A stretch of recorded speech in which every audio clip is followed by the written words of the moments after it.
पिछले वीडियो में हमने पढ़ा सूर्यकांत त्रिपाठी द्वारा लिखित कविता उत्साह, जिसमें बादलों के बारे में बताया गया था। एक आह्वान गीत था वो, उस गीत को हमने पढ़ा। अब हम पढ़ेंगे सूर्यकांत त्रिपाठी द्वारा लिखित ये कविता अट नहीं रही, जो कि आपकी पाठ्य पुस्तक से ही ली गई है, क्षितिज से। अट नहीं रही कविता में फागुन की सौंदर्य का, अर्थात फागुन के सौंदर्य का, सुंदरता का, उसकी मादकता का वर्णन किया गया है। यहाँ पर बताया गया है कि फागुन की जो सुंदरता होती है, उसका सर्वव्यापक सौंदर्य है, वो किस प्रकार से दिखाई देता है। अर्थात मनुष्य का मन सुंदर है तो वो कितना खुश है, अर्थात तो उसको सब तरफ फागुन ही फागुन अर्थात सुंदरता दिखाई देती है। बच्चों, फागुन महीने को सबसे सुंदर क्यों माना गया है? क्योंकि चारों तरफ हरियाली है, ना अधिक गर्मी है ना अधिक सर्दी है। उस समय बहुत चारों तरफ फूल खिले हुए होते हैं, अर्थात बसंत का महीना है। और यहाँ पर कवि क्या कहता है, हम इसको पढ़ेंगे। क्योंकि चारों तरफ प्रकृति सौंदर्य लुटाती हुई कवि को दिखाई दे रही है, इसलिए कवि क्या कहता है, मैं इस मास से अपना सौंदर्य अपनी आंखें हैं वो हटा नहीं पा रहा हूँ। कवि को इतना सौंदर्य उसको अपनी ओर आकर्षित करता है फागुन मास का, तो चारों तरफ फागुन मास की शोभा को ही देख रहा है, जो कि उससे वो समा नहीं रही है। कवि के अनुसार वो समा नहीं रही है। जैसे कविता मैं आपको पढ़ के सुनाती हूँ। अट नहीं रही आभा फागुन की तन सट नहीं रही। अटना अर्थात समाना, अट समाना, आभा चमक।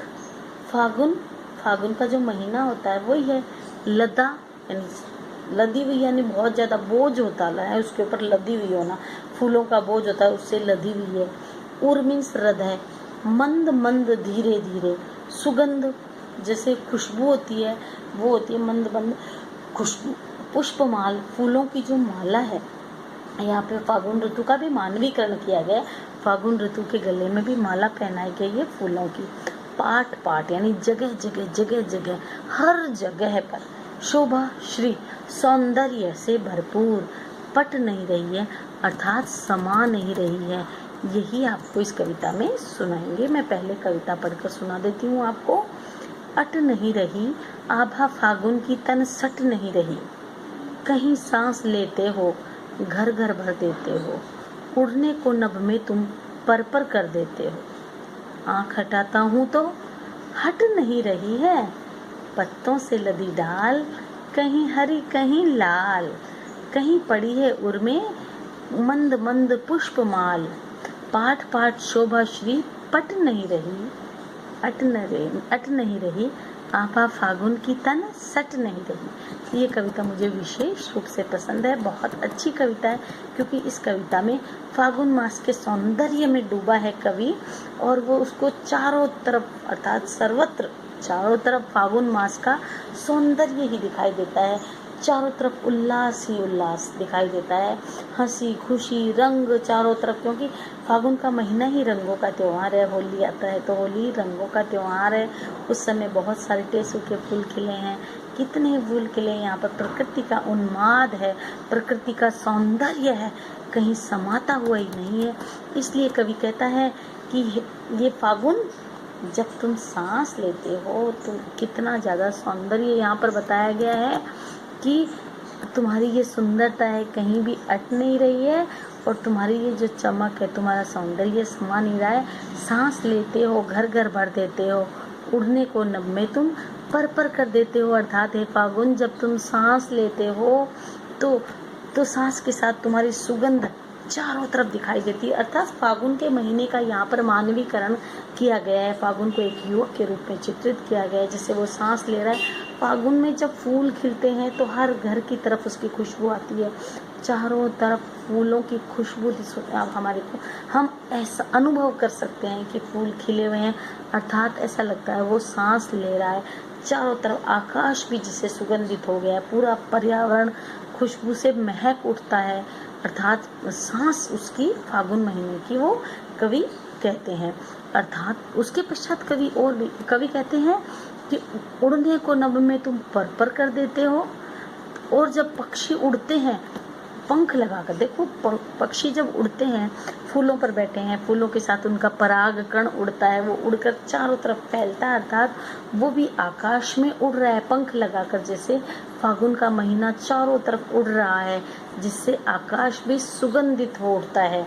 कवि क्या है, अपना सुंदरता, अपना सौंदर्य, उससे भरपूर जो फागुन का महीना है, उसके सौंदर्य से अभिभूत होकर उसको निरंतर देखता रहता है, निहारता रहता है।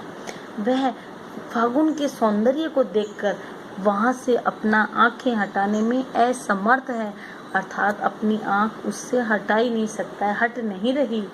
पत्तों से लदी डाल, कहीं हरी कहीं लाल, कहता है मेरी आंखें तो फागुन के सौंदर्य से हट नहीं रही है, क्योंकि इतनी सुंदरता है। पत्ते भी पत्तों से लदी है डालियाँ, क्योंकि कहीं लाल पत्ते, कहीं हरे पत्ते, और कहीं पर फूलों से लदी हुई डालियाँ हैं, कहीं पड़ी है उनमें मंद मंद पुष्पमाल। ऐसा लगता है फागुन के महीने में इतने सारे फूल हैं, चारों तरफ क्यारियाँ बनी हुई है, चारों तरफ पेड़ों पे, ऐसे लगता है कि फागुन जो युवक है उसने सुंदर सी गले में माला पहन रही है, पुष्पमाल, फूलों की माला पहन रखी है।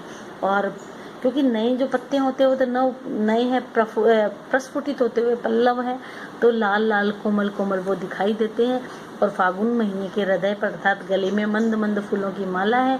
और इस तरह जो फागुन का महीना है वो सौंदर्य है उसका इतना फैला हुआ है कि वो अट नहीं रहा है, चारों तरफ वो समा ही नहीं रहा है।